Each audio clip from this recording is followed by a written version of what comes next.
بیننده‌های عزیز و ارجمند، السلام علیکم. برنامه نوبتی معرفت حقوقی که با اقدام پروکراتوری شهر پنجکین در همکاری با شرکت صدا و سیما شهر پنجکین تهیه و منظور شما می‌گردد، مستقیما توسط تلویزیون سیما و همزمان توسط رادیو صدای پنجکین پخش می‌شود. برنامه ما با اشتراک نماینده مسئول پروکراتوری شهر پنجکین، یاردمچه کلان پروکرور شهری پنجکین، حقوقشناس درجه 1 دلشاد حمیدوف، نمایندگان کارخانه فرعی دولتی خواجگی منزلی کمونالی شهر پنجکین رستم عظیموف و کارخانه فرعی دولتی آبرسانی و کانالیزاسیون شهر پنجکین کاملجان بابایوف منظور می شود و ما تصمیم گرفتیم که پیرامون فعالیت این ساحه ها و شما معلومات بیشتر دهیم و با سوال های خود جواب های مشخص گیریم. محترم دلشاد حمیدوف، از دیدگاه شما برنامه معرفت حقوقی چی اهمیت دارد؟ واقعا هم درست سوال دادید. وابسته به بلند برداشتن معرفت حقوقی و اهمیت آن قید کردنی هستم که وابسته به این مسئله فرمان‌های علاهده صحابی پروکراتور علل خصوص فرمان پروکرور گنرالی با تصویب رسیده است و یعنی کارهای فهماندهی، کارهای پروفیلاکتیکی در جماعت و دهات‌ها در بین اهالی گزارنده شده ایستاده است و در زمینه فرمانی مذکور و وابسته به این مسئله در یک جایگی با اقدام پروکرور شهر چخیلی که قید کردید برنامه معرفت حقوقی گزارنده شده ایستاده است که این به نهایت اهمیت کلان دارد و مردم از حقوق و عهده‌داری‌های خود و طرز درست زندگانی کردن و آباد و زیبا نگاه داشتن شهر برخوردار میشن و از هر گونه قانون ویرانکنی ها و از هر گونه کمبودی و نارسایی که امروز در جامعه به نظر میرسند برخوردار میباشند. کامل بابایوف، شما سرمهندسی کارخانه فرعی دولتی آبرسانی و کانالیزاسیون شهر پنجکین میباشد. این زمان نسبت تامین آب نوشاکی برای ساکنان شهر پنجکین فعالیت خبرهای کانالیزاسیونی و خدمت رسانی به مردم کدام کارها عملی شدند؟ آیا همه درخواست مردم در تابستان وابسته به فشار آب و تامین بناهای بلند آشانه با آب پوره به طلبات روز جواب می‌دهد یا بعضی مشکلات جای دارد؟ تطبیق لایحه نوی که شما گفته گذاشتید عین موارد است. همین رو گفتم که کمبودی جای دارد. مثلا از خط تشنه‌گذار کارخانه تصمیم گرفته است که یک خط نوی تشنه‌گذار از طرف کوچه سینو با خور دیامتر 400 تا خود پایگاه ساخته شود. با یاری صاحبکاران و نقشه گرفته شده است.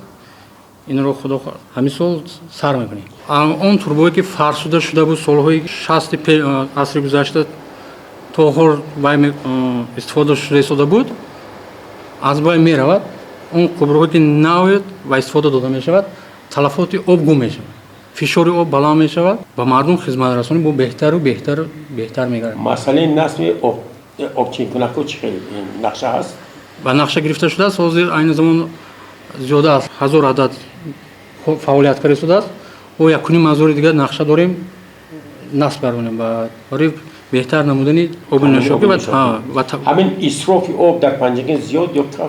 زیاد است. اسراف آب زیاد است. سبب این با زمینی پولیزی میگن به موازی کارخانه تصمیم گرفته که از ساعت 11 شب تا ساعت 4 سحر که باید که آب پولیزی مانند سنجش‌ها گذرانده می‌شود؟ بله، سنجش‌ها گذرانده می‌شود. از گروه کاری تشکیل کرده شده است در نزد کارخانه با کارگران فعالیت کردند، سندها ترتیب داده و راهبری کارخانه پیشنهاد میکنم. با مردم شما گفته میتونید که من بعد همین تطبیق لایحه نو برای ساکنان شهر پنجکین تامین آب نوشابه بهتر میشه؟ بله، بهتر میشد. پس از وقتی که با خبر نو میگذاریم تلفات کم میشود. همه با حساب کنه که آب میگذاره. مسئله پرداخت مبلغ‌های آب چیه؟ این زمان هست محلهایی که از پرداخت آب نوشابه سرکشی میکنن، نمیسپرن وای میکنن به مانند محله رودکی، محله چی سبب چی؟ نمیسپرن مبلغ. از همین شما سوال نسبت همون ساختارها تشکیلات کارخانه‌ها شهروندانی که مبلغ عمر رو پرداخت نمیکنند با مقامات حفظ حقوق از جمله با پروکراتور مراجعه کردید؟ بله با یاردمی پروکراتوری شهر پنجکن خردها رویانده شده است. کارخانه بودجتی، کارخانه تشکیلات تجارتی، قرض بسیار است از آب، استفاده آب. کارخانه ها، کارخانه بودجتی، تجارتی، اهالی از اون جمله. میگن که شما قرض اصلا بیشتر از شبکه‌های برق دارید، همین درست است؟ بله از حسابی که از نپرداختن سری وقت مبلغ آب نوشابه خزر که مردم میگویند که بسیار وقتی 2 ساعت یا 3 ساعت آب میتن ولی برای 24 ساعت از ما مبلغ طلب میکنند. نه این از روی ریجه که به یک آدم 30 لیتر معین شده است. از روی هوای آب تامین میشود. محترم دلشاد حامدو، شما با اندیشه های سرمهندس شناخته شدید پیرامون تامین آب و فعالیت خطهای کانالیزاسیونی از طرف پروکراتور نسبت این مسئله کدام کارهای نظارتی رفت ایستاده است؟ خیلی که سرمهندسی کارخانه وابسته به مسائلی هایی که به کارخانه تعلق دارد گفته گذاشتن، واقعا هم در برابر آن کار و فعالیتی که از طرف کارخانه انجام داده شده است در فعالیت آنها کمبودی و نارسایی ها جای دارد و باعث ناراضگی مردم و شکایت های پی در پی آنها به مقامات پروکراتور گشته ایستاده است که این به نهایت تشویش‌آور می باشد.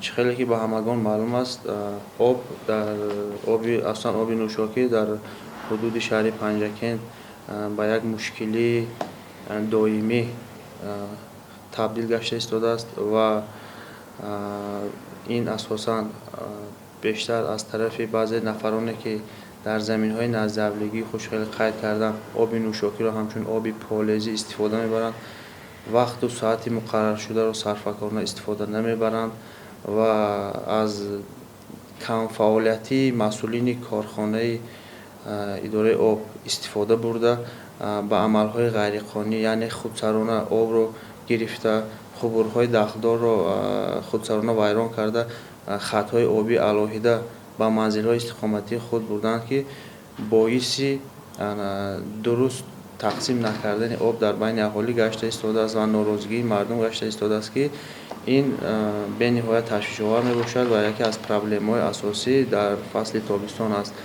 و در برابر چخیلی که گفتیم اون کارهایی که به انجام رسانده شد از طرف پروکراتور شهر پنجکن وابسته به کم فعالیتی درست جمع‌آوری نکردن مبلغ وابسته به زیاد شدن قرض آب و نستانیدن مبلغ‌های استفاده آب از طرف کارخانه و تشکیلات و اداره‌های داخلدار از طرف پروکراتور شهر عنوانی کارخانه و تشکیلات امر داده شد و پیشنهادها جهتی فوراً برطرف کردن کمبودی و نارسایی که در کارخانه مشکلاتی که در کارخانه جای دارد فرستاده شده است و همه روزه کار در این سمت ادامه دارد و در نتیجه گذراندن یک سنجشی ثمرناک پروکوروری زیاده از 25 نفر مسئولین کارخانه یعنی اداره آب و جوابگری انتظامی کشیده شد و خیلی که عین حال تاکید نمودند باز هم نظارت پروکوروری در این سمت یعنی شما گمان کنید که پرزور کرده میشد و کوشش به خرج میدیم که در یک جایگی با متخصصان صحابی استفاده آب نوشابه در بین اهالی درست به راه مانده شود. دوستان عزیز، شما نماینده کارخانه فرعی دولتی خواجگی منزلی و کمونالی شهر پنجکن میباشد که اساساً کارهای آبادانی، سبز و خرمگردانی، چراغانسازی در مجموع مسائل شهر و شهرداری با عهده همین کارخانه وابسته شده است. کدام کارها انجام داده شدند؟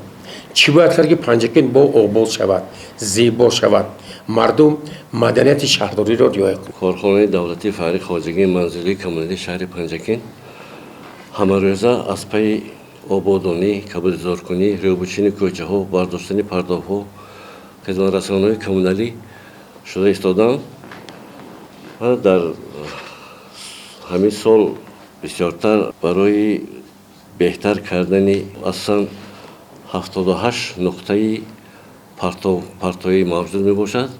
از آن جمله 5 عدد پرتوگاه‌های زمانوی شدگی می باشند. کمبودی در کارخانه زیاد خیلی مسئله برداشتن پرتو اساساً در بعضی محله های ما جای پرتوی معین کردگی نه. انا یکی از سبب‌های منامی پرداخت نشدنی مبلغ پرتو امروز اساساً در نبودن پرتوگاه‌ها در محله‌ها میباشد. قرض بسیار است از صبح همین پرتو کو قرض اونقدر زیاد نیست نباشد با مردم به همین نگاه کرده مبلغ پرتو اونقدر پرتو کردن ما چیز نمیکنه. 6 عدد تکنیکوی پرتو بردار هست اصلا ماشینای همین کهنه گاز 53 پیشتره همه روزه با 12 نوع پرتو برداران خدمتی همین پرتو برداره کرده استودن. چند نفر کار میکنن در کارخانه؟ در کارخانه در امروز 203 نفر کارمندان کار فعالیت دارند که از اینها 87 نفر زنها و 16 نفر مردها کار کرده استودند. مسئله پرداختی معاش کارگران تحت نظارت است. البته بعضی کارگران شما شکایت میکنن که با آنها معاش سری وقت داده نمیشود. نه کارخانه امروز با از مزد معاش کارمندان قرضدار نیست. انا گفتم میتوانم که مزد میانه معاش کارمندان ما 1377 سامانه را تشکیل میکنه. یعنی هر ماه میگیرن؟ هر ماه گرفته از مزد معاش ما قرضدار نیستیم. آمادگی به دوره تیرمون زمستان چقدر شده است در کارخانه؟ 12200 دانه گل‌های صدبرگ 412 عدد درختان را با ترتیب درآورده شد و ساعت 210,500 متر کوچه‌های شهر همه روزه تازه و آزاد نگاه داشته پابل کرده شدگی می‌باشد. و در موسم تیرمون گل‌هایی که موسمی و میشن از اون جمله من گل کرم میبیارم اینها رو شنونده ممکن. محترم رئیس حامدوف شما اندیشه های نماینده کارخانه فرعی دولتی خواجگی منزلی و کمونالی را شنیده. درباره فعالیت این کارخانه چی پیشنهاد دارید؟ از طرف پروکراتور چه تدبیرها اندیشیده میشود؟ در حقیقت وابسته به فعالیت کارخانه منزلی و کمونالی نماینده کارخانه چخیلی که در فکرهای خود را عین حال ارائه نمودند همین را گفتنی هستم که در فعالیت کارخانه مذکور نیز در برابر کارهای به سامان رساندنشان کمبود و نارسایی‌های زیادی نیز جای دارد. از جمله در دوام سال جاری وابسته به رویانیدن مبلغی که خدمت رسانی از طرف کارخانه رسانده شده است و کارخانه اداره و کارخانه‌های دولتی غیر دولتی که از به کارخانه قرضدار بودند یگان کارهای عملی و اجرا رسانده نشده بود که محض در نتیجه گذراندن سنجش‌های پروکوروری و قبول شدن سندهای اعتنایی پروکوروری مبلغ‌های معین رویانیده به کارخانه گذرانده شد. همزمان در فعالیت آنها وابسته به چخیل که قید نمودن آبادانی و زیبا نگاه داشتن تازگی شهر نیز کمبودی و نارسایی نیز جای دارند که در دوام سال جاری زیاده از 10 نفر ساکنان شهر و پروکراتور شهر پنجکین در نزدیکی بین و منزل استقامتیشان که سری وقت پرتاب‌ها جمع کردن نشده است که در هوای گرم باعث بوی غلیظ و بوی بزرگ که به منزل استقامتی آنها وارد شده طبیعی آنها را ناراحت می‌ساخت که در این در اساس چاره‌های تاثیررسانی پروکوروری در یک جایگی با متخصصان خود صحابی کمبودی‌ها برطرف کرده شدند و فعالیت آنها نیز تحت نظارت پروکوروری قرار دارد و گفتنی هستم که کار در این سمت جانب کرده میشد و بهبودی و فعالیت خوب نظر رسید. بیننده های عزیز و ارجمند برنامه ما بیشتر به موضوعهای شهر و شهرداری و بلند برداشتن معرفت حقوقی شهروندان بخشیده می شود. در این برنامه سرداری مؤسسه دولتی رکلام بیرونی اورویشی و چراغانکنی شهری پنجکین خیام نظامزاده نیز حضور دارند. من گمان میکنم که اون کس به چند سوالهای ما درباره فعالیت این مؤسسه دولتی و حالت امروزه اورویش شهری پنجکین و چراغانکنی معلوماتی بیشتری میدهند. مرحمت. مؤسسه دولتی رکلام بیرونی اورویشی و چراغانکنی شهری پنجکین در 6 ماه سپری گردیده سال 2025 فعالیت خود را در اساس نقشه کاری سندهای معیاری حقوقی جمهوری تاجیکستان و دستور سفارش‌های راهبریت شهری پنجکین عملی نموده در سمت‌های زیرین به نتیجه‌های نظررس نائل گردید. дар давоми нимсолаи аввал дар кӯчаву хиёбонҳои шаҳру деҳоти Панҷакент ба истиқболи ҷашнҳои расмӣ зиёда аз 400 адад рекламаи берунӣ, шиору овезаҳо ва лавҳаҳои иттилоотӣ насб карда шуданд.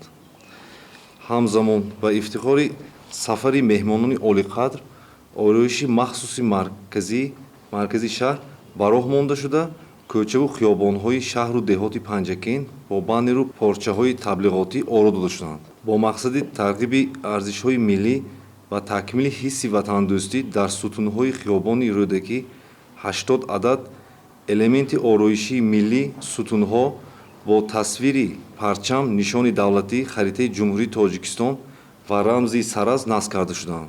Инчунин бо мақсади тақвияти корҳои иттилоотиву фарҳангӣ ва зебоии шаҳр дар нимсолаи якум соли равон 10 адад экрани таблиғотии рақамӣ дар кӯчаву хиёбонҳои марказии шаҳри Панҷакент насб карда шуданд. خب سوال دارم همین مسئله چراغ‌های داخلی شهر پنجکن و دهه‌هایی که پس از لایحه نو چراغ‌ها نشده است این به موازنه کی می‌داره؟ مردم میگن که همین چراغ‌ها رو کی باید خاموش کند، فروزان کند؟ این به کی وابسته همین چراغ‌های داخلی شهر؟ خب ما ҳамин марказа ҳамин сол ба баланс ба гирифтем. Ини мувозин мо қабул карда гирифтем.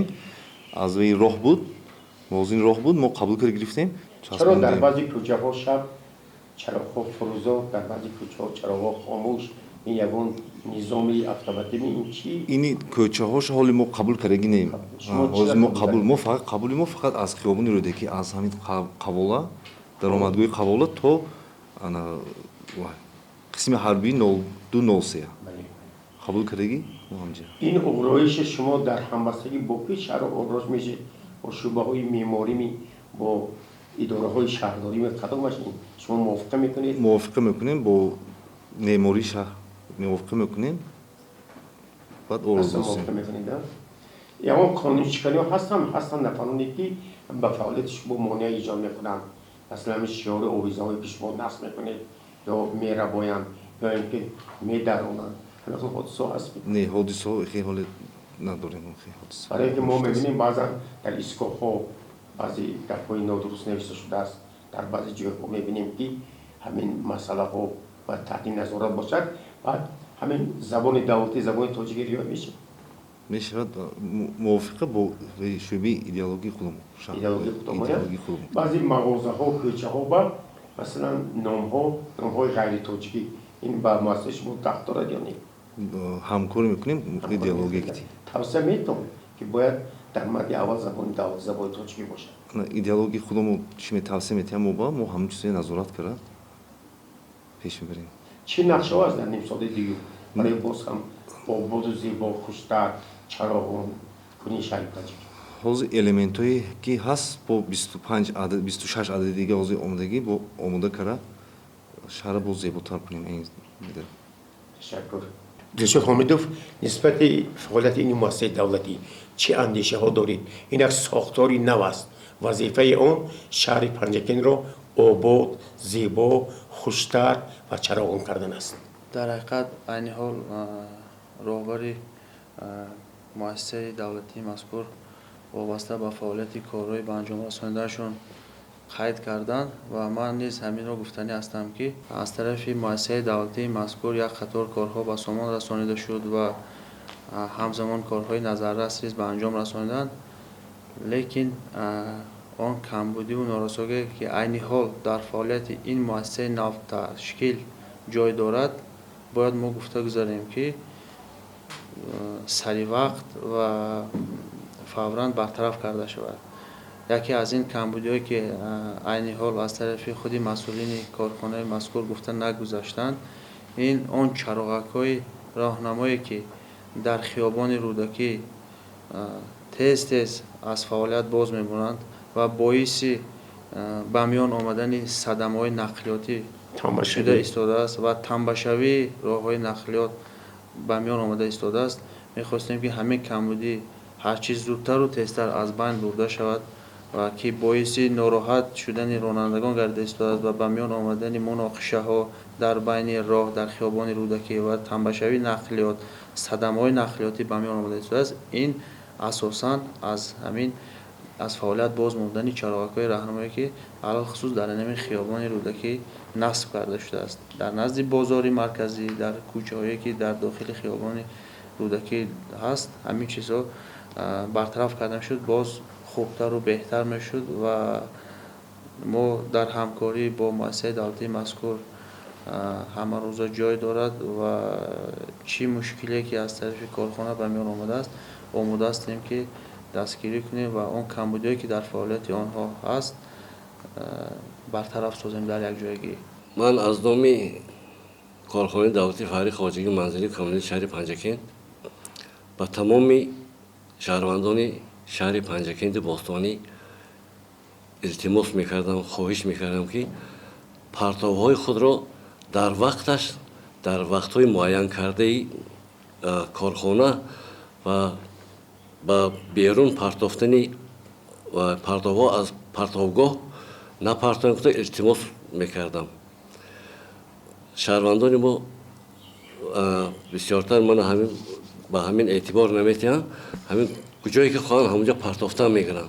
التماس میکردیم که همین پرتاب‌های خود را در وقتش در ساعت‌های معین پرتاب و در جای پرتابگاه پرتاب. بیننده‌های عزیز و ارجمند، شما با اندیشه و ملاحظات و جواب‌های نمایندگان مسئول پروکراتوری شهری پنجکین، کارخانه‌های فرعی دولتی خواجگی کمونالی و منزلی و کارخانه آبرسانی و کانالیزاسیا و همزمان مؤسسه دولتی رکلامه بیرونی آرایشی و چراغانکنی شهر پنجکین شناخته شدید. البته با یک برنامه ما نمیتوانیم پهلوی همه مسئله ها مشکلات این ساحه ها و شما معلوماتی بیشتر دهیم. اطمینان داریم که شما من بعد با این برنامه سوال و درخواست های خویش را پیشنهاد بکنید و از طرف شخصان مسئول نسبت این مسئله ها و کمبودی ها چاره ها اندیشیده می شود. به همه شما برای اشتراک تشکر، سلامت باشید.